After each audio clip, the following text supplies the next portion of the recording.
cried out Epstein Island. And I went, oh, okay. Now I understand what we're up against. That single sentence, spoken in the dark silence of a movie theater, became the spark that lit the entire fire. In that instant, everything shifted. Because Jim Caviezel wasn't simply promoting another movie. He was tugging at a loose thread no one in Hollywood wanted to touch. And the deeper that thread was pulled, the more it exposed a hidden network tied to some of the most powerful, most adored, and seemingly untouchable figures in the entire entertainment industry. Is just the beginning of this whole thing. It's an 8-armed octopus, and if you take just out, that arm will grow back. You have to take the head. He isn't whispering about some obscure internet theory floating around the edges of the web. What he's pointing to is something far more unsettling: a network, an entire machine, with real identities tied to it. Not anonymous shadows, not faceless rumors, actual names. The kind of names people recognize instantly. Names audiences have trusted for years. Faces that have been smiling back at you from television screens, red carpets, and award stages for decades. You know they eat babies. That is not bullshit. It's true. First, you have to understand exactly who Jim Caviezel is. Because before you can grasp why his words are causing such shockwaves, you need to realize the price he paid just to say them out loud. This isn't some hidden source hiding behind a blurred face, nervously reading lines in the corner of a dim room. This is a man the world once watched portray Jesus Christ, one of the biggest screens in cinema history. A man who stood at the very summit of Hollywood success, and then, almost unbelievably, chose to walk away from it all in order to make a film the industry seemed desperate to keep buried. Sound of Freedom tells the real-life story of Tim Ballard, a former government operative who abandoned the safety of his career and stepped directly into danger, dedicating his life to rescuing children trapped inside trafficking operations stretching across Latin America and far beyond.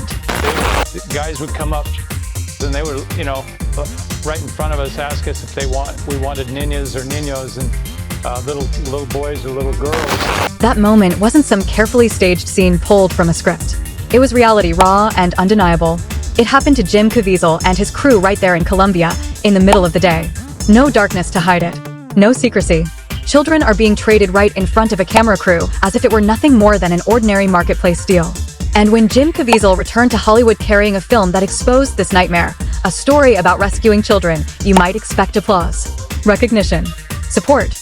Instead, what he encountered was the opposite. Silence, distance, doors quietly closing. The same industry that once embraced him suddenly treated him like someone who had crossed a line that was never meant to be crossed. He was told, from Rupert Murdoch, from Fox, to every studio, look, if you touch this thing, you will be out, you will be done. You'll be finished in 3 years. Read that back slowly. Every major studio, every major network was told, not asked, told to stay away from a movie about rescuing children from trafficking. And most of them obeyed. Why? That's the question Caviezel has been asking publicly for years.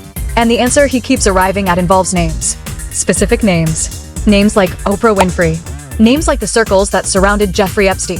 And when you start mapping those names against what witnesses are now saying happened on that island and in private estates across America, the picture that emerges is one of the darkest things you will ever look at.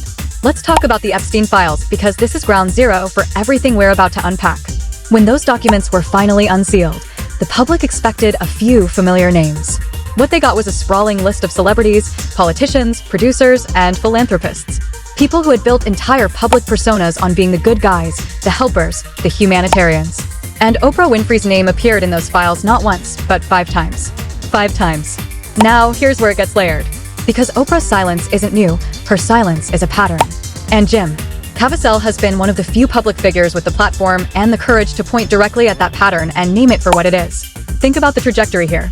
In 2007, Oprah opened a school for underprivileged girls in South Africa. It's praised globally. She's celebrated as a hero, and then almost immediately, horror stories start leaking out. A dormitory matron is arrested.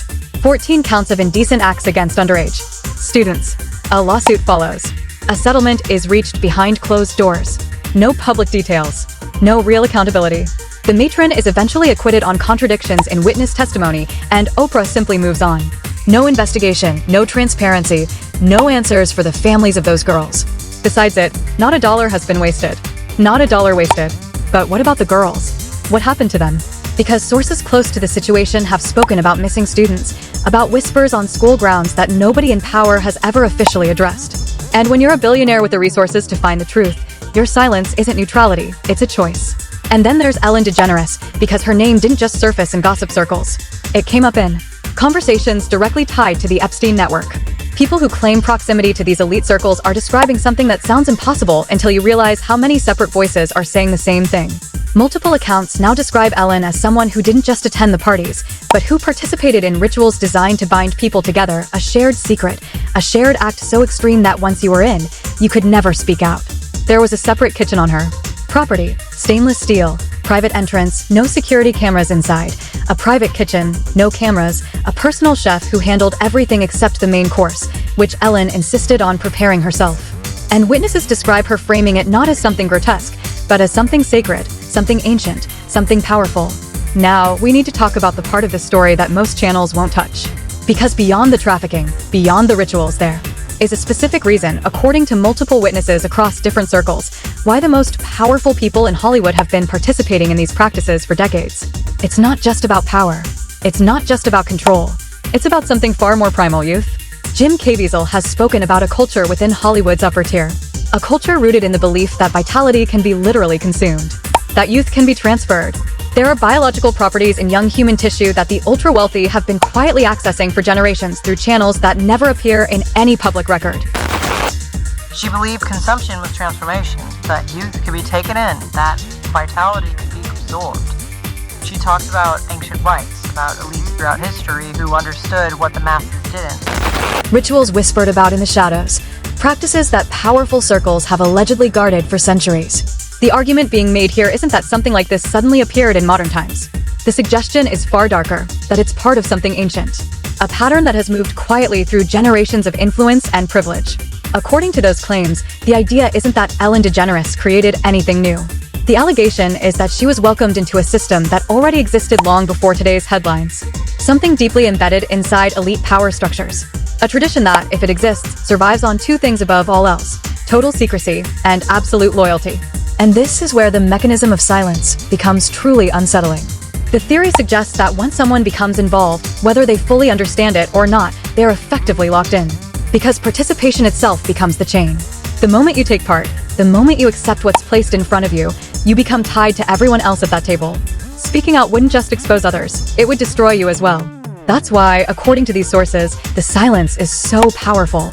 It isn't simply social pressure or fear of reputation. It's described as a carefully constructed trap, one designed to make sure that no one inside ever dares to speak. And some investigators argue that this exact kind of mutual vulnerability has been one of the most effective ways elite circles have protected their deepest secrets for generations. Once you shared that secret, whatever you believed you'd consumed, you are bound to the group. No one betrays a circle that can destroy. Read that again. No one betrays a circle that can destroy them. This is why Caviezel's 8-armed octopus metaphor is so precise.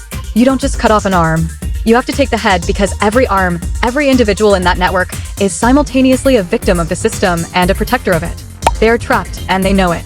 And the people at the top designed it that way on purpose. Now, let's connect this to the skin, because this is where the Epstein Island component ties directly into what witnesses are describing about Hollywood's anti-aging obsession. Sources describing conditions on Epstein's Island and in associated private estates across the United States have referenced procedures, treatments, things that happen to children on that island that go beyond trafficking in the conventional sense. Things that involve the extraction of biological material, specifically from young bodies, for use in treatments designed to preserve the appearance and vitality of the adults who fund those visits. The mainstream medical community has begun openly discussing compounds derived from young blood, adrenocorticotropic hormone, adjacent research plasma transfusion trials, and stem cell protocols as legitimate anti-aging science. What witnesses are describing is the black market version of that science. The version that doesn't require ethics boards or clinical trials. The version that requires an island with no cameras and a very short guest list. I believe it's going to move a lot of whistleblowers to come forward, but not one. In the hundreds, maybe thousands of them worldwide start coming forward and telling the truth of what's really going on. Hundreds, thousands worldwide. That's not the language of someone talking about a small operation. That's the language of someone who knows the full scope and is bracing the public for what's coming. Let's go deeper on Oprah, because her role in this story isn't simply that of a wealthy person with suspicious associations. According to Jim Caviezel, her role is structural. She is, in his words, the gatekeeper. Think about what that actually means in practice. Oprah Winfrey has more cultural influence than almost any individual in American history. She has decided which books people read, which doctors people trust, which politicians people vote for, which spiritual healers people follow, and which stories people never hear about. She put Harvey Weinstein on her arm at every major industry event for decades. She introduced him to young actresses. She lent him the most powerful social credential in Hollywood, her personal endorsement, at a time when dozens of women were already suffering because of him. We had him who entered the room and was swinging off his arm and just seemed like a very dear friend. And these, like Oprah, Naomi, Rita, and Georgina, they all sat at his table. And for me, meeting Oprah was like, oh my God, like I would have thought that I would have to be someone who's established, who everyone would have had to know about before I was privileged enough to meet someone like Oprah. So that gave me so much confidence in him at the time. That young woman trusted a predator because Oprah was standing next to him. That's not a coincidence. That's a mechanism. And whether Oprah knew exactly what she was enabling or not, at a certain point, ignorance stops being a defense and starts being a choice. She did the same thing with John of God, a Brazilian faith healer. She promoted to millions of viewers across multiple appearances on her show. A man who was later convicted of serially assaulting dozens of women. A man whose background any basic researcher could have flagged in an afternoon. And yet Oprah gave him a global platform, a stamp of legitimacy, and access to her audience's trust. Go to bed, wear white, just wear everything is white, drink the water, take the herb. And then there's Diddy. Oprah was a fixture at his events. She was photographed, praised, and celebrated in those circles. The same circles that are now the subject of federal investigations so serious that they have shaken the entire entertainment industry to its foundation. Now, let's be precise about what Caviezel is actually alleging here, because this is important. He is not saying Oprah is simply a person who made bad friends. He's saying she is a node in the network, a legitimizing force, the human infrastructure that makes predatory systems appear safe, trustworthy, and even aspirational to the public. Harvey Weinstein, John of God, Diddy Epstein's files, the South African school. The pattern is identical every single time. Proximity, validation, silence, rebrand, and then perfectly timed to redirect public attention, the philanthropy surge, the Maui fundraising, the Golden Globe speech about believing survivors, the Me Too pivot. Every time the heat gets close, Oprah doesn't run, she rebrands. She becomes the solution to the very problem she was part of creating. Now, we need to talk about what happens to people who try to speak. And Hetchy was Ellen DeGeneres' girlfriend throughout the late 1990s. Their relationship was one of the most publicly visible in Hollywood at the time.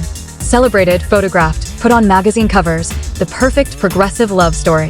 But witnesses close to and in the years after the relationship ended described a very different private reality.